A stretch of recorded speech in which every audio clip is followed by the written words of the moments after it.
From Hollywood, it's time now for Edmond O'Brien as... Johnny Dollar. Mitchell Dollar. Oh, swell. Take some warm milk. You'll be asleep in an hour. I'm sorry to wake you up, but this is important. Okay.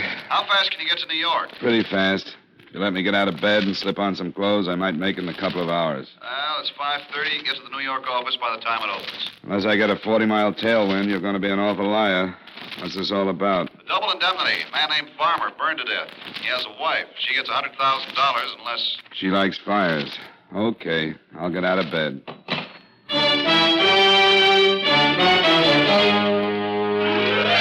Edmond O'Brien in another adventure of the man with the action-packed expense account, America's fabulous freelance insurance investigator. Yours truly, Johnny Dollar.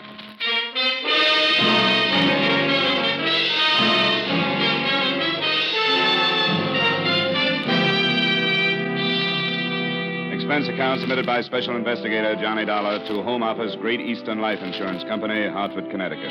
The following is an accounting of expenditures during my investigation of the George Farmer matter.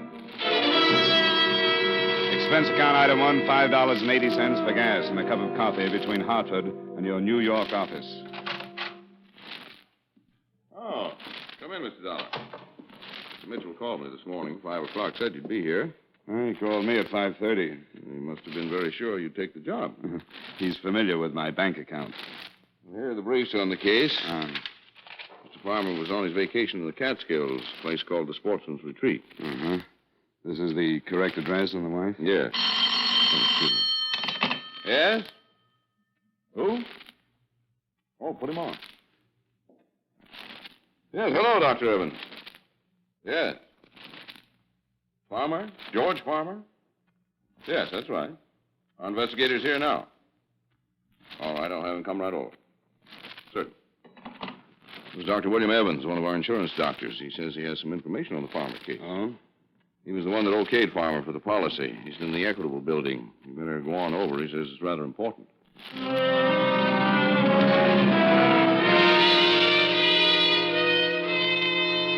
Expense account item 2, $1 for cab fare and tip to the Equitable building. You may ask why I didn't use my car, in which case I may ask if you've ever been absurd enough to wheel your own car through early morning New York traffic. As my cab pulled up at the entrance of the Equitable building, I spotted a large crowd, several police cars, and an ambulance. All right, just keep it back. Okay, you. Where do you think you're going? What happened? Some guy jumped 8 floors. A Dr. Evans? I don't know. What makes you think it was this doctor? I haven't had an easy case in 2 years. What did you bet his name's Evans? Hey, Jake, any identification? Yeah. Some doctor works the building. Name's Evans. Be glad you're not a betting man, Sergeant. Wait just a minute, Joe. Sure. Hey, Jake, come here. Where is it? This guy knew who the guy was who jumped. Yeah? Knew who it was before he ever saw him. Didn't even know the guy had jumped till I told him. And he just up and bet me it was this Dr. Evans. What's your name? Johnny Dollar. I think you better come up and see a lieutenant. I think I better, too. Jake followed me into the building and took me up to the 8th floor where I met Lieutenant William Briggs, a nice guy who worked for homicide and had done me a few favors in the past. Hi, Dollar. Hello, Bill. You know this guy, Lieutenant? Yeah, why? Where'd you find him? He knew the guy who jumped. I made a guess. Evans called my office on an insurance matter. Who pushed him? What makes you think he was pushed? Why call me, then take an 8-floor dive? I don't know. You got any ideas? Anybody see him jump? A couple of people. He came out of the window feet first. They didn't see anybody give him a hand. Well, let me know if you find anybody who might have, huh? I'd appreciate the information. I'd appreciate some, too.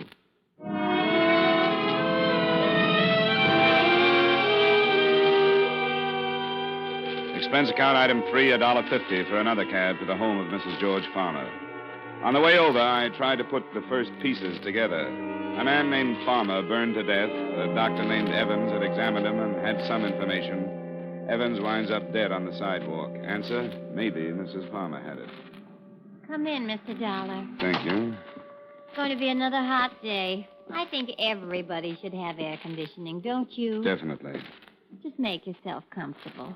Can I get you something cold? Oh, no, thank you. I'd like to ask you some questions, Mrs. Farmer. About my husband's death? Yes. I've already talked to Mr. Arthur from your office, and I've told the police everything I know. Do you know a Dr. Evans? Dr. Evans? No.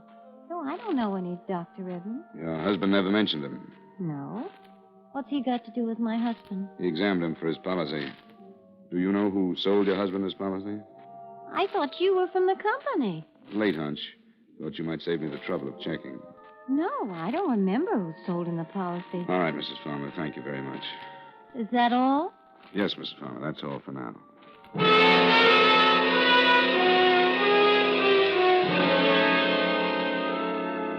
Expense account item 4, $1.15 for another cab back to the offices of Great Eastern Insurance, where I looked up the name of the agent who sold Farmer his policy. He was Martin Ames, and he lived on the east side. Item 5, 10 cents by subway to the east side. Not conscience-stricken, just tired of cabs. Yes, what is it? I'm looking for Martin Ames. Hey, take it easy. What's wrong? I'm Mrs. Ames. I was just on my way to the hospital. Martin's been in an automobile accident.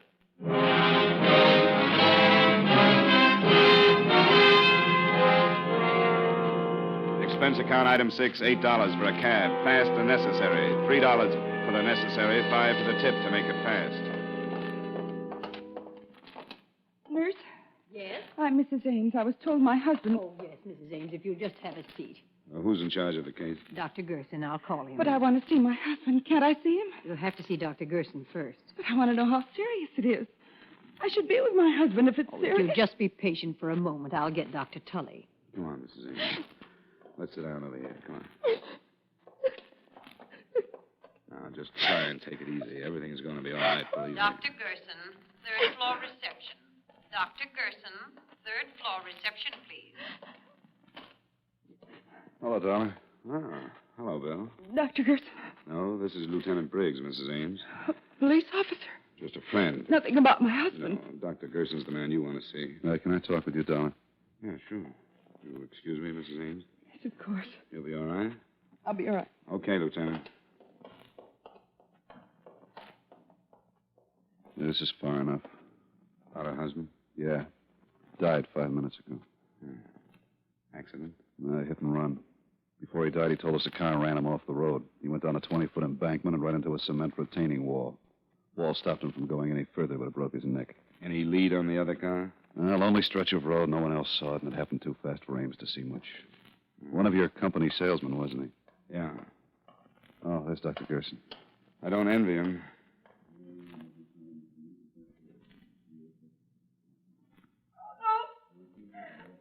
Oh, dear God, no. Come on, Briggs. This is turning into a rotten mess.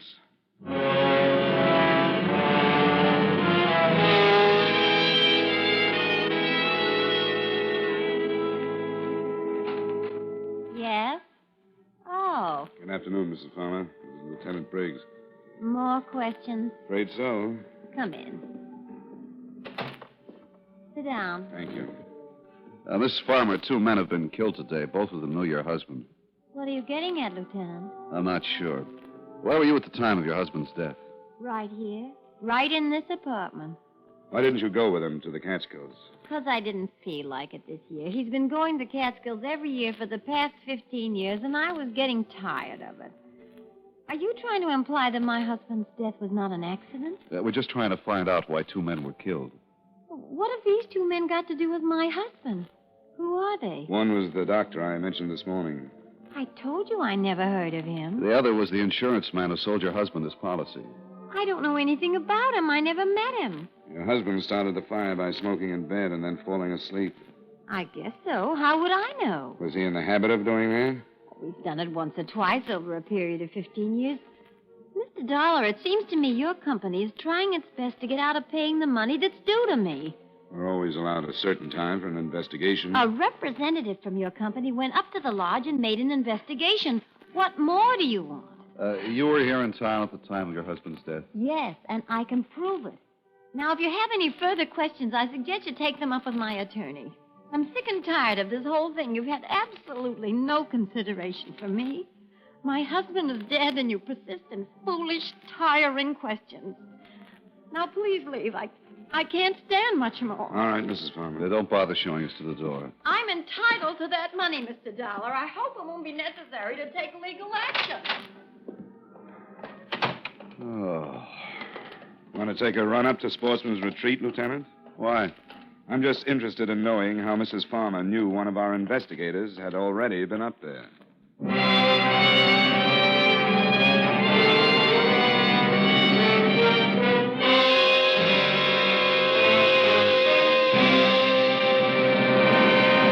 We will return you to the second act of yours truly, Johnny Dollar, in just a moment. A brilliant orchestra leader and a rising young singing star will be found at CBS, the Star's Address, starting tomorrow. Guy Lombardo and his famous orchestra are taking the place of Jack Benny, and Mario Lanza, the sensational tenor of records and films, will be heard on most of these same stations in place of Edgar Bergen and Charlie McCarthy. Be listening for their programs every Sunday, won't you? Now, with our star Edmond O'Brien, we return you to the second act of yours truly, Johnny Dollar.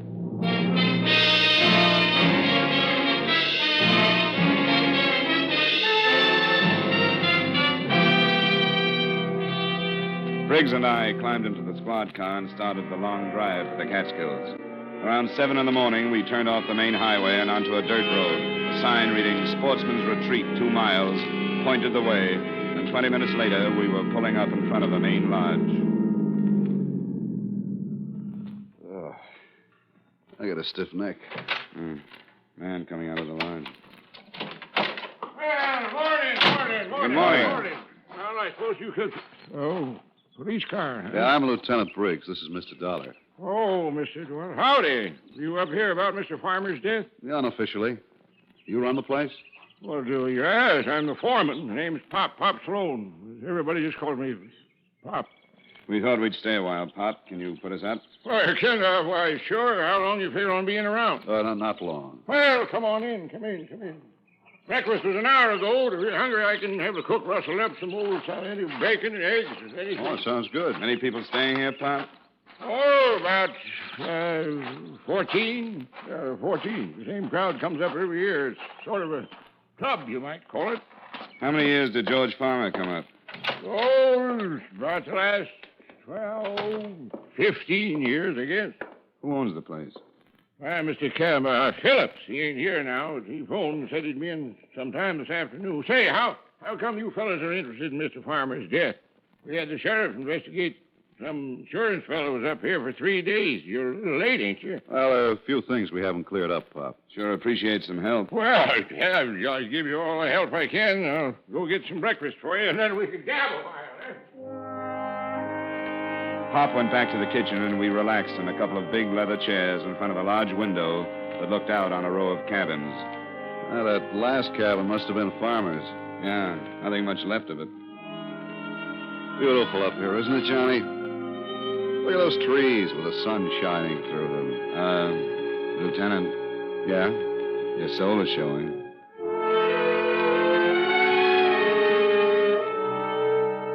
It was beautiful, all right. The cabin stood in a clearing, fronted by well-kept paths and backed by tall trees. Pop came in with enough bacon and eggs to feed a platoon of tapeworms, and we talked. Hey, where is everybody, Pop? Oh, out fishing. We get up about 4. It's about 4:30 around here. Many of the men bring their wives? Bring their wives. Well, some of them. Mr. Farmer used to bring his up every year. He was the most beautiful, fine-looking woman, Mrs. Farmer. Didn't come up this year, though. It's too bad, too. Oh, really? Why? Why, I might have saved him. Maybe if she'd have been here, she might have caught him with a cigarette before he went to sleep. Well, who discovered the fire? Who did? Well, we all saw it, but it was too late. The time we got there, the whole place was burning. By the time we got the hoses going, there wasn't much left. You say you all saw it? Where were you? Where were we? Why, we was up the Willow Peak cooking out. It's about 3 miles from camp. See it right from here. You see it, there's that tall peak there to the left. To the left, there's those trees. Yeah. How come Farmer didn't go along? Oh, I don't know. He never went on many hikes. He had trouble with his legs. Anyone stay here in the camp besides Farmer? No. Everybody was up at Willow Peak. Who examined the body? Well, Doc Combs from Evanston come up and looked at the body. Where is Evanston? Well, Evanston is about 50 miles east. But if you want to talk to the doc, you'll have to wait until he comes in from fishing. He's up here now? Yeah, he come up last night. He's going to stay a week with the fishing. Huh? Well, good morning, Mr. Phillips. Didn't you expect you this afternoon? This is Mr. Phillips, the owner. How are you? Hello. Some more police fellows, Mr. Phillips. Oh, about Mr. Farmer's death? Johnny Dollar. Yeah, I'm an insurance investigator. This is Lieutenant Briggs. He's the policeman. Well, I thought you both... I've got some bags in the car, Pop. Would you get them, please? Would you get... Well, yeah, sure. We just wanted to ask a couple of questions, Mr. Phillips. Oh, I thought the authorities were satisfied. Where were you when the accident occurred, Mr. Phillips? Well, I was on my way here from the city. I arrived about an hour later. You live in the city? I have a house there. I divide my time between there and the lodge. Tell us something about Farmer, Mr. Phillips. What kind of a man was he? You fellas want any more breakfast? No, thanks, Pop. Go ahead, Mr. Phillips. Well, there really isn't much to tell. Farmer was a nice sort of guy, quiet. Do you have any trouble with him smoking in bed before? Several times. Nearly started a fire 2 years ago. Wouldn't that make you watch him a little more closely? His wife came up with him every year, but this one, she was usually near enough to prevent any trouble. Isn't your company satisfied, Mr. Dollar? Routine. How long did Farmer usually stay here? Oh, a week, 10 days. However long his vacation lasted. He was in the advertising business, wasn't he? Yeah, I believe so. How much did it cost him to come up here every year? Oh, anywhere from $200 to $300. He was tight as the devil, known for it. This was the only luxury he allowed himself. He'd tell everyone he'd save all year just to come up here and relax for a week. Lieutenant, Mr. Dollar, here comes Doc Holmes. What's it got any limit? You interested in talking to the doctor? Yeah, Pop tells us he was the one who examined the body. Ah, what did you get, Doc? Hi, Pop. Not my limit. Well, good for you. Come on over here. A couple of fellas want to talk to you. Well, how are you, Phil? Pop said you weren't due in till this afternoon. I'm fine, Doc. This is Lieutenant Briggs and Mr. Dollar. How are you, Doctor? Police? Him. The other's an insurance investigator. I want to ask you a few questions. Clear up a few things about George Farmer getting burned to death. All right. Thanks, Pop. Well, hey, How about having a cook clean up those fish, Pop? The fish? Well, all right, sure. I don't think I could tell you much more than I've already told the sheriff. Did you know George Farmer prior to his death? Yes. Over a period of 10 years. Did you identify the body? Well, not at first. It was pretty badly burned. Not at first. Well, how were you able to identify it later? Well, when they told me that George had a broken wrist, I found the broken section of bone and identified it. Broken wrist? Yes, Mr. Dollar. When George arrived, his lower arm was in a cast. He told us that he'd broken his wrist the week before. What day did he arrive? Tuesday of last week. Which wrist was broken? The right one. Would you say he could move his fingers well enough to write? Depends on how recent the accident. What are you getting at, Dollar?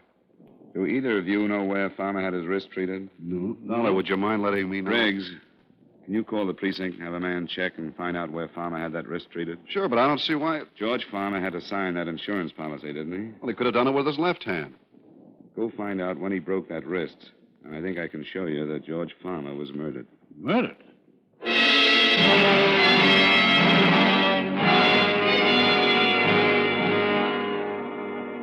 We all waited while Briggs put in a call to his precinct and sent a man out to check on where George Farmer had his wrist treated.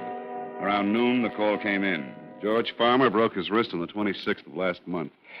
That tears it. Was treated at the Olive Hospital. 3 weeks ago. Stayed one night at the hospital and went home. What date did he arrive here, Mr. Phillips? About the 4th. 2 weeks after the accident. He died on the 11th. That's right. Been here about a week. Dollar, would you mind telling me just what you're driving at? The insurance policy went into effect the 22nd of last month. The first claim on George Farmer's policy was the double indemnity clause, not an accident claim for a broken wrist. Come on, Briggs. Let's go back to town. Talk to Mrs. Farmer.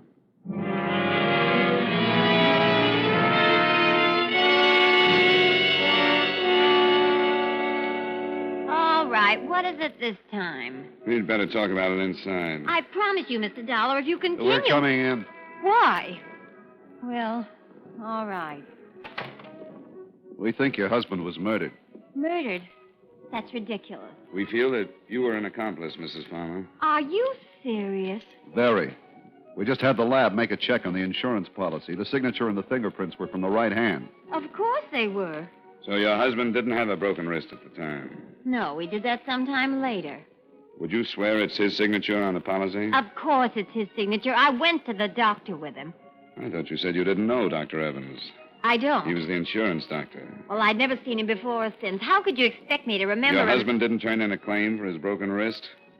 That was his business, wasn't it? Don't you think it's rather strange to take out an accident policy and not turn in a claim on your first accident? I don't know. I didn't bother with my husband's affairs. Is this your husband's driver's license? Yes, where did you get that? Motor vehicle department. The signature on his license is not the same as the one on the insurance policy.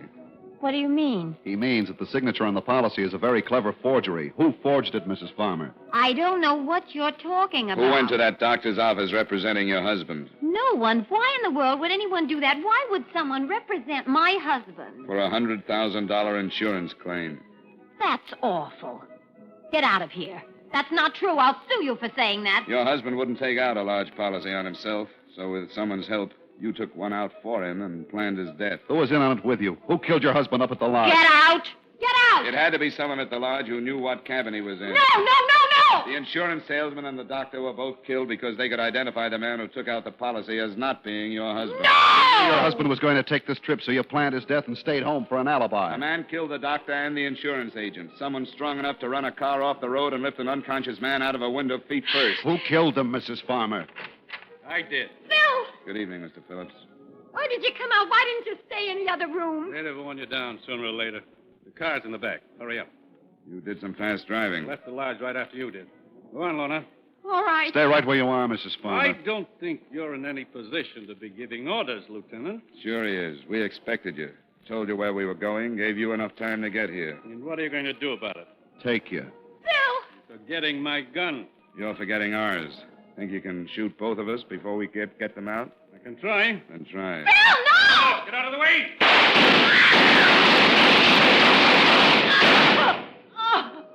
Dollar? Okay. Just a little scared. Girl's hit. Phillips is pretty dead. Mrs. Farmer? Yes. I'll get an ambulance. You want to tell me about it? Oh, all right. Don't make any difference now. Phillips killed your husband and the other two men? Yeah. We fell in love 3 summers ago. But he planned it. The whole thing was his idea. Sure, I know. The state is pretty narrow-minded about those things, honey. A guy like that gets ideas and gets dead for it. If you like his ideas, you just have to get into some kind of trouble along the way.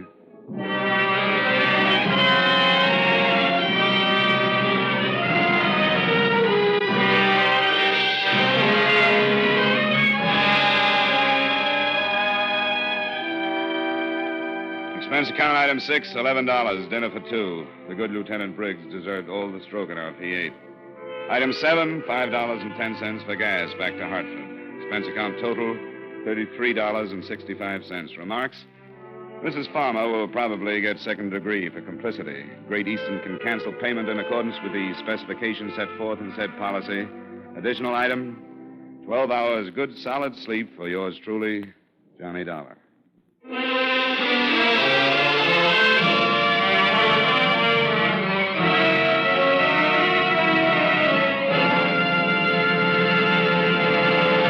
Yours truly, Johnny Dollar, stars Edmond O'Brien in the title role and was written by Blake Edwards with music by Wilbur Hatch. Edmond O'Brien can soon be seen in the Paramount Pictures production, Warpath. Featured in tonight's cast were Hy Averback, John McIntyre, Herb Butterfield, Harry Lang, Jeanette Nolan, and Virginia Gregg. Yours truly, Johnny Dollar, is produced and directed by Jaime Del Valle. This is Dick Cutting inviting you to join us next week at this time when Edmond O'Brien returns as... Yours truly, Johnny Dollar.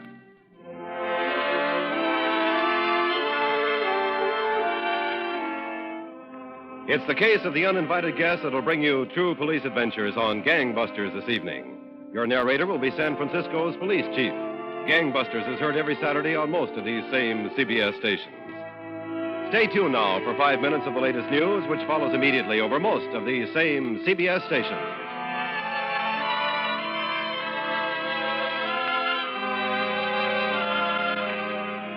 This is CBS, where you meet adventure with Charlie Wild. Sunday is the Columbia Broadcasting System.